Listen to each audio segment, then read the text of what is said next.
Hello viewers, इस channel के नए वीडियोस के लिए सब्सक्राइब करें और बेल आइकन दबाएं। स्वागत है आपका सुरीले गीत संगीत चैनल पर। आज मैं आपको कार्तिक स्नान व व्रत में सुनी जाने वाली कहानी सुना रही हूँ। एक ब्राह्मण ब्राह्मणी थे। वे कार्तिक महीने में 7 कोस गंगा जमुना नहाने जाते थे। पैदल जाने के कारण ब्राह्मणी बहुत थक जाती थी। एक दिन उसने अपने पति से कहा कि यदि अपने कोई बेटा होता तो बहू आती और गंगा जमुना स्नान के बाद घर आते ही खाना बना हुआ मिलता, कपड़े धुले हुए मिलते। तो ब्राह्मण ने कहा, तूने बड़ी बात कही है, ला मैं तेरे लिए बहू ला देता हूँ। एक पोटली में चूर्ण यानी आटा बांध दे, उसमें थोड़ी सी सोने की मोहर और अशर्फी डाल देना। ब्राह्मणी ने पोटली बनाकर दे दी। ब्राह्मण उसे लेकर चला गया। ब्राह्मण कुछ दूर चला तो उसे जमुना किनारे कुछ लड़कियां मिट्टी का घर घर बनाकर खेलती दिखी। ब्राह्मण वहीं रुककर उनका खेल देखने लग गया। वे लड़कियां जब खेल चुकी तो सबने अपने मिट्टी के घर हाथ से ही तोड़ दिए, परंतु उनमें से एक लड़की ने अपना मिट्टी का घर नहीं तोड़ा और बोली, मैं तो अपना मिट्टी का घर नहीं तोड़ती, मुझे तो रहने के लिए चाहिएगा। ब्राह्मण को वही लड़की समझदार लगी। उसने सोचा, ऐसी समझदार बहू मिल जाए तो अच्छा हो। यह सोचकर ब्राह्मण वहीं खड़ा रहा। जब सब लड़कियां खेल खत्म कर अपने घर जाने लगी तो ब्राह्मण उस लड़की के पीछे पीछे जाने लगा। जब वह लड़की घर पहुंची तो ब्राह्मण ने उस लड़की से कहा, बेटी मैं बहुत भूखा हूँ, बड़ी दूर से चलकर आया हूँ, अपनी माँ से पूछ लो कि मेरे लिए 4 रोटी बना देगी क्या। कार्तिक का महीना है, मैं किसी के घर की रोटी नहीं खाता, मेरे पास यह आटा है। लड़की अपनी माँ से पूछने गई तो माँ ने रोटी बनाने के लिए हाँ कर दी। तो लड़की ने ब्राह्मण से आटा लिया तो ब्राह्मण ने कहा, अपनी माँ से कह देना कि आटा छान ले। लड़की ने माँ से कहा कि माँ आटा छान लेना। माँ ने आटा छाना तो उसमें मोहर अशर्फी देखकर चौंक गई। उसने सोचा, जब आटे में इतनी मोहर अशर्फी है तो घर में जाने कितनी होगी। माँ ने ब्राह्मण को खाना खिलाने बैठा दिया और उससे पूछा कि ब्राह्मण देवता, क्या आप लड़के की सगाई करने जा रहे हो। तो ब्राह्मण बोला कि मेरा लड़का तो काशी में पढ़ने गया हुआ है, अगर आप अपनी लड़की की शादी मेरे लड़के से करना चाहती हो तो अभी तो खंडे कटारे से ही करनी पड़ेगी। लड़की की माँ ने सोचा कि इतने धन में तो मेरी बेटी राज करेगी और फिर लड़का पढ़कर आ ही जाएगा। उसने तुरंत हाँ कर और उसने अपनी बेटी की शादी कर दी। ब्राह्मण बहू लेकर घर आ गया और आकर बोला, रामू की माँ दरवाजा खोलो, देखो मैं तेरे लिए बहू लाया हूँ। तो ब्राह्मणी ने कहा, दुनिया तो ताने मारती ही है, अब आप भी ताना मारने लगे। तो ब्राह्मणी ने मन में सोचा कि जब बेटा ही नहीं है तो बहू कहाँ से आएगी। तो ब्राह्मण ने कहा, मैं ताना नहीं मार रहा हूँ, तेरे लिए सचमुच बहू लेकर आया हूँ। बहू देखकर ब्राह्मणी बहुत खुश हुई, उसका स्वागत किया और अंदर ले आई। अब दोनों ब्राह्मण ब्राह्मणी गंगा जमुना नहाने चले जाते। बहू सारा काम करके तैयार रखती, खाना बनाती, उनके कपड़े धोती, रात को उनके पांव दबाती। इस तरह बहुत समय निकल गया। एक दिन सास ने कहा कि बहू, चूल्हे की आंच मत बुझने देना और मटके का पानी खत्म न होने देना। एक दिन चूल्हे की आंच बुझ गई तो बहू पड़ोस में भागी भागी गई और पड़ोसन से बोली, पड़ोसन मुझे थोड़ी आंच दे दो, मेरे चूल्हे की आंच बुझ गई है, मेरे सास ससुर आते ही होंगे, सुबह 4 बजे के गंगा जमुना नहाने गए हुए हैं। पड़ोसन ने कहा, तू तो बावली है, तुझे तो ये यूं ही उठाकर ले आए हैं, इनके 7 जन्म में भी कोई बेटा नहीं है।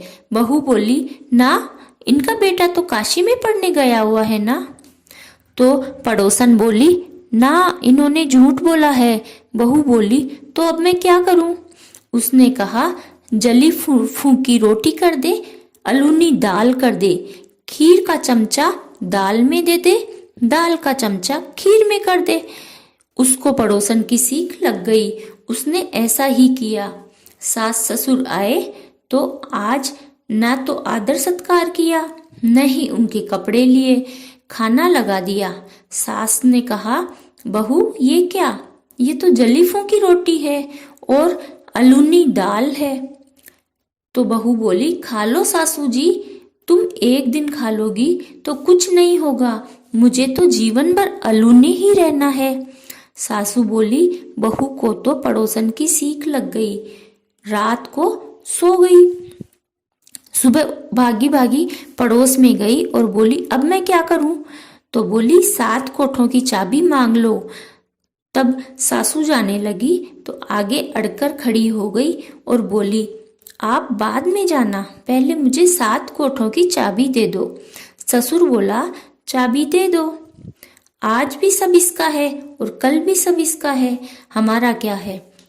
आज मरे कल दूसरा दिन।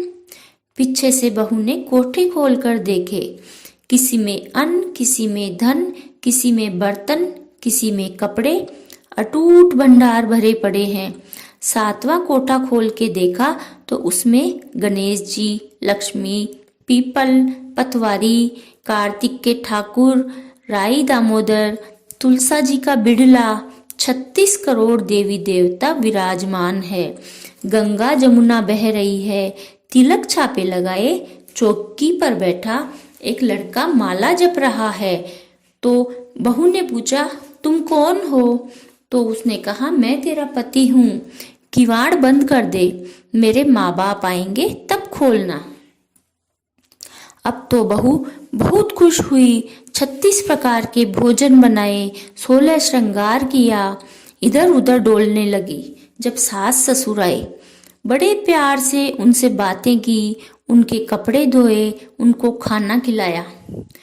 तो ब्राह्मण बोला, बहू तो धन देखकर खुश हो गई। बहू सास के पैर दबाती जाए और कहती जाए, माँ जी, तुम इतनी दूर 12 कोस गंगा जमुना नहाने जाती हो, थक जाती होंगी, तुम घर में ही नहा लिया करो। सास बोली, बावली, कहीं घर में भी गंगा जमुना बहती है? बहू बोली, हाँ माँ जी, चलो मैं आपको दिखाती हूँ। उसने 7वां कोठा खोलकर दिखाया। उसमें गणेश जी, लक्ष्मी, पीपल, पतवारी, तुलसा, कार्तिक के ठाकुर, राई दामोदर, शिव पार्वती आदि 36 करोड़ देवी देवता विराजमान है। गंगा जमुना बह रही है, तिलक छापे लगाए, चौकी पर बैठा एक लड़का माला जप रहा है। ब्राह्मणी बोली कि तुम कौन हो? तो वह बोला कि मैं तेरा बेटा हूँ। तो बोले, तुम कहाँ से आए हो? तो बोले कि मुझे कार्तिक के देवता ने भेजा है। तो माँ बोली, बेटा, ये दुनिया कैसे जानेगी? क्या जानेगा मेरा पति? और क्या जानेगी दौरानी जिठानी? और क्या जानेगा अड़ोस पड़ोस कि तू मेरा बेटा है? तो उसने पंडित को बुलाकर पूछा। तो पंडित ने कहा कि परली पार पे बहू बेटा खड़े हो और इस पार बुढ़िया यानी ब्राह्मणी खड़ी हो और चाम की अंगियां पहने हो, छाती में से दूध की धार निकले, बेटे की दाढ़ी मूछ भीगे, पवन पानी से गठ जोड़ा बंधे, तो सब जान लेना कि ये ब्राह्मणी का ही बेटा है। उसने ऐसा ही किया। चाम की अंगियां फट गई, छाती में से दूध की धार बह निकली, बेटे की दाढ़ी मूछ भीग गई, पवन पानी से बहू बेटे का गठ जोड़ा बंध गया। ब्राह्मण ब्राह्मणी बहुत खुश हुए। हे कार्तिक के ठाकुर जी, हे राई दामोदर जी, हे कृष्ण भगवान, जैसे उसे बहू बेटे दिए वैसे सबको देना, और जैसे उनकी इच्छा पूरी की वैसे सबकी इच्छाएं पूरी करना। कहानी कहते हुए, सुनते हुए और हुकारा भरते हुए सबकी इच्छाएं पूरी करना। बोलो राधा दामोदर जी की जय।